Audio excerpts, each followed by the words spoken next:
unless it is true, what black parents have been telling their children for decades now. You have to be twice as good to go half as far.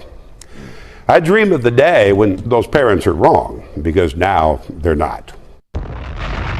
Wow. Now, for those of you listening that never heard that last part what he said, what black parents tell their kids. That's absolutely true. It's 100% true. I heard it. True. I know you've heard it. Absolutely. You're right. I've told my children that. I told my children the same thing, yeah.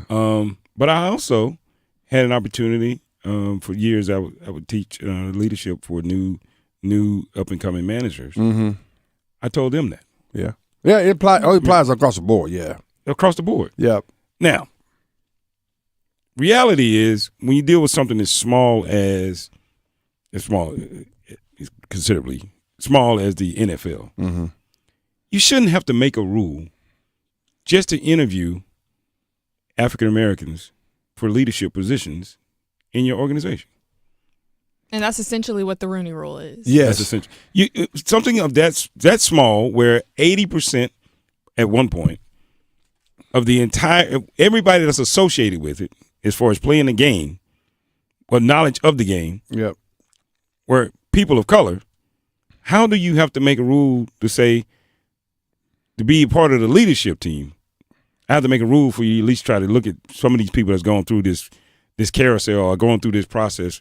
I've been around this game for the last 30 years. That's interesting. 40 years, 50 years. I had to make a rule. So it's not that it wasn't people available. It's not that it wasn't people that were there. It's not that there's not smart people. It's not that people didn't have an influence and impact on the game. But you're saying by this simple statement, I cannot have you be the face of my organization. And that was pointed out when you had two coaches, one in 1 year as a head coach comes in and they fire him. Right. The other was 2 years. And you go hire a completely unproven a guy get entity. fired. He's fired from a